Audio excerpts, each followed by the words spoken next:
Good morning. It is Tuesday today, the second day of Cheshvan, and we continue the chapter 25 in Agert HaKodesh. And today the Alter Rebbe goes back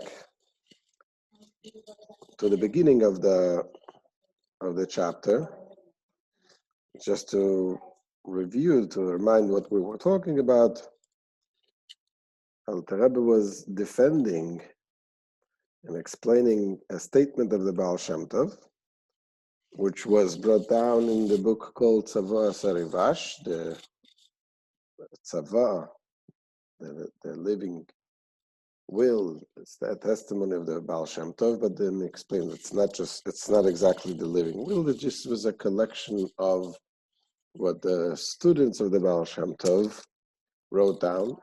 And there it says that when a person interferes, even if a person, not Jewish person, an evil person, tries to stop you and interfere in the service of Hashem, when you pray, when you study Torah, he says, don't worry about it because it's all Hashem. Hashem dwells in this person. And this was something that people didn't understand. What does that mean? Hashem dwelling in is there someone who is an evil person? That doesn't make sense. And Alter Rebbe explained in length what it says, that kol hakohes kilu oved avodah zara, when a person gets angry, it's considered like idol worship, because it's like saying if something happens and you get angry, you're forgetting that Hashem makes everything happen. So even in the time when a person curses you, does something bad, yes, of course, you have to do what you need to defend yourself, both physically, financially, take the court, whatever you need to do, you do. But don't get angry, because the anger shows that you think that this person did something which is not. It's not the case. Hashem did it. Hashem dwells, Hashem is in that person while he's doing it. So let's continue the Rebbe inside.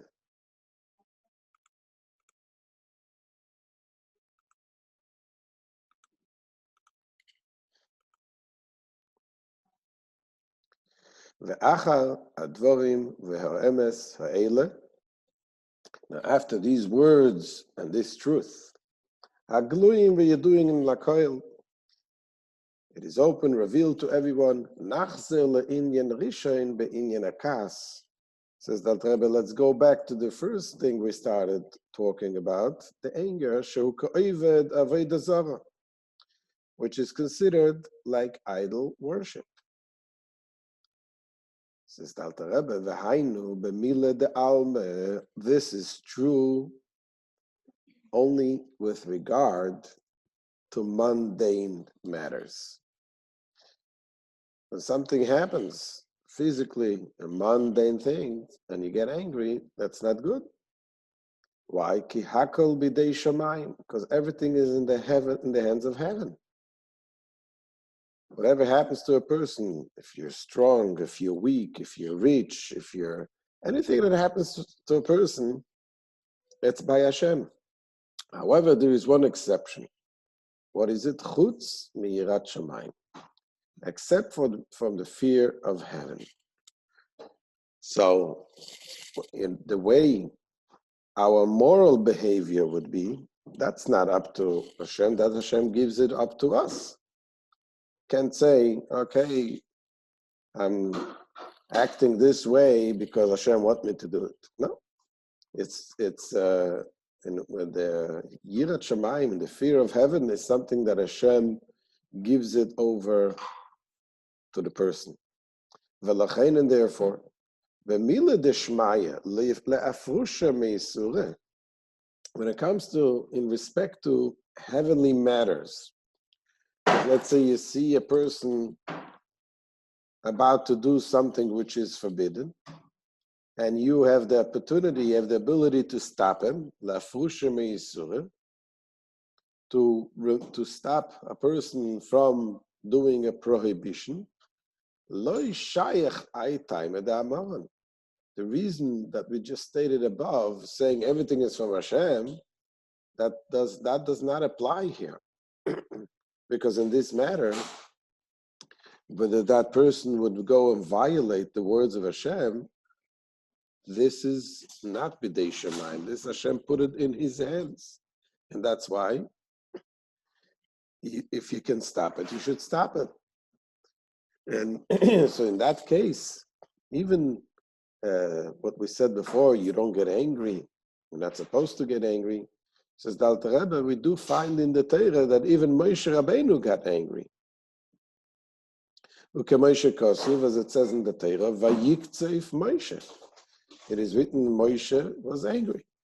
This was in the case when the Jewish people, it was after the story, the war with Midian, and Moshe Rabbeinu got angry for the Jewish people did something wrong. So the same thing when you see an opportunity, when you see someone doing something wrong, yes, you should do what you can. Whether it says the Rambam, for example, talks about the teaching children. The Friedrich Rebbe has a book writing about the Kloli Chinuch V'Adrocha, talks about the way you educate a child. So he says that people make mistake and think that if it's gonna become passionate, just scream at the children and show the passion, that's gonna have an effect. So the Friedrich Rebbe says that this may have an effect temporarily, but in the long run, it may do more harm than good. But this is in general when you're talking about how to deliver, how to educate children. But sometimes you need to have like a little wake-up call. So the Rambam says sometimes you have to show yourself as if you're angry. Becoming angry is never a good thing. But here the Alter Rebbe differentiates between when you're talking about material things, which you should definitely not get angry, or when you're talking about to stop someone from doing not good things, then this is a good reason to get worked up. And this is because Hashem gave him the opportunity to do this mitzvah, to stop a person from a prohibition in order to make him meritorious. However, when is this true? When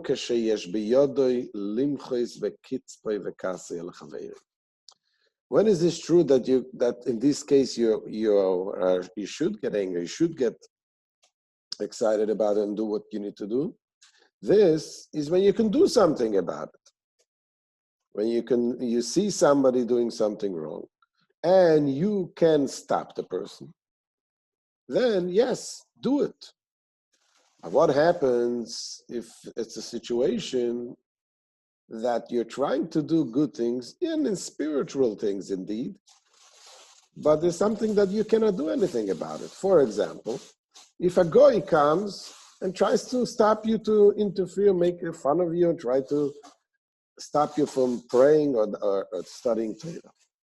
Aval, that's what Alter Rebbe continues, but when a person is unable to change the situation, Kegoin, for example, Nochri Amedaber, like a goy comes and talks to you, he tries to disturb you from the praying, then what are you supposed to do then? This says the Alter Rebbe. Now he gets to the point what the Baal Shem Tov said. In Cain, the question then arises, Ma zois asa Hashem lanu? What is it that God has done to him? I'm trying to pray. I'm trying to do the right thing. And all of a sudden, I have a problem. The guy doesn't let me pray. So what does God want from me? I'm trying to do a mitzvah. The guy stops me. Says Alter Rebbe, the only conclusion here is that Hashem tries to stop, the Goy tries to stop. He's actually a messenger from God. And the message is that Hashem wants you to focus even more in the davening. Because sometimes when a person is really focused in something so deeply, he's not going to hear anything, what's happening around him. Try to interrupt a child in the middle of the video games. Talk to him. He doesn't even hear you.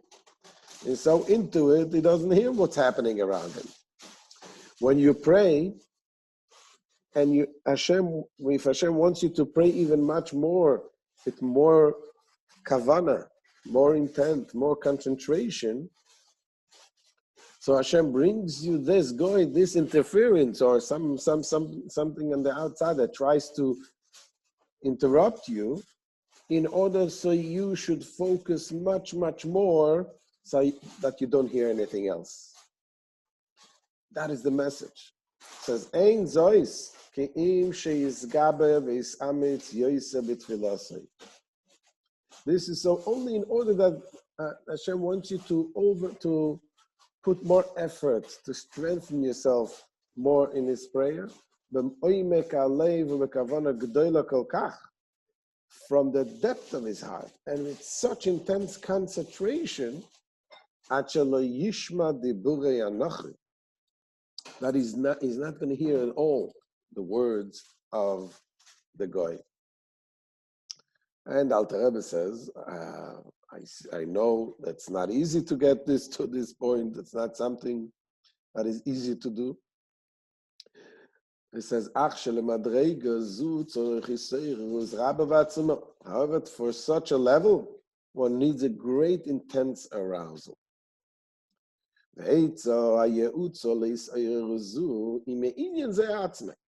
Now, how do you get aroused to have such a big, concentrated prayer?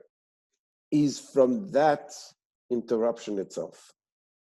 From that person that tries to stop you, that itself can help you to be aroused and davening better. Kashayasim and Libay, when you think about it, when you take to heart, and when you consider this concept of the descent of the Shechina,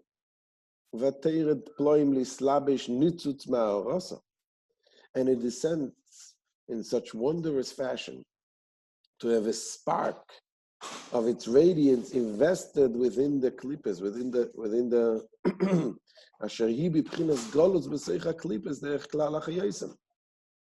which is generally in a state of exile among the klippas, in order to animate them, so that when this going interferes and interrupts your prayer, it is because the nitzitz, the spark of Hashem, is there.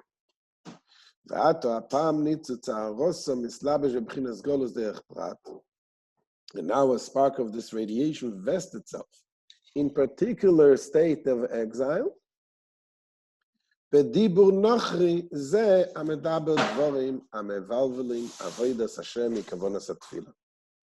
these words in this speech of this Gentile that talks words that interfere you and interrupt your service of Hashem. As we said earlier, that Hashem created the holy side and then He also balanced it by bringing in the other side, the side of the Sitra Acha, the Klippa.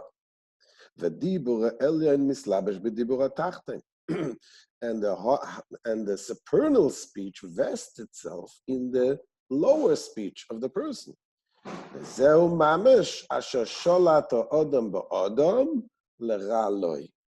This is what we mentioned yesterday, the verse that King Solomon says, that that the Adam, the lower man, rules over the higher man. But it's to his detriment. What does it mean to his detriment? So he explains the Hainu shall yedei ze mis'oirer ha'odom leispalel yoisa bekavana. Because when through this interruption, through this interference, the person is aroused to pray even with more kavana. So the guy tries to stop you from doing the prayer. He tries to pull you away from Hashem. But you use this interruption, you use this energy that he's using to stop you, and you're doing the opposite, and that's why it's leralo, it's to his detriment, because the final result is just the opposite what the guy wanted. The guy wanted to stop you, and this helps you, and as a result, you become more, you'd start davening with more kavanah, more concentration, be'umka, the liba, from the depth of the heart, yishma the burov, to the point that you don't even hear the goy at all. And now the Alter Rebbe says that in the book Tzavor Samivash, it says over there, it uses the word shorsa, which means that the Shechina dwells in the goy. So the Alter Rebbe says that this word shorsa, dwelling, that is not exactly correct, because he says in the Baal Shem Tov, we used to speak in Yiddish, and the people who translated the book, they translated into Hebrew. So they didn't translate it wasn't the Baal Shem Tov didn't use this word so dwelling. He says what the Baal Shem Tov meant is that the Shechina is mislabesh. It is enclosed, vested in the goy, like in a state of exile. But it didn't dwell. Dwelling is something where Hashem dwells in a holy place. So that's what Alter Rebbe says. As for the compiler of the Tzavor Sarivash of this book, using the word Shorsa, which means that the Shechina dwelled or abided within the Gentile, this is loy yoda lechaven aloshen bedigduk. He was unable to focus on the precise term. Why? Ki Baal Shem Tov zichrono levracha oyoim divrei Torah b'loshen Ashkenaz. Because the Baal Shem Tov of blessed memory used to say the words of Torah in Yiddish, Loshen Ashkenaz. V'loy b'loshen HaKodesh. He didn't speak in Loshen HaKodesh in Hebrew. What the Baal Shem Tov would say, he probably said this slapsho, that the Shechina vested itself within the goy while he's doing what he's doing. And that is that the Shechina was there in a state of exile. The Shechina is in Golus. And this is the meaning, explains the emphasis, that especially if he's a Gentile, because then the Shechina there is in a real deep exile.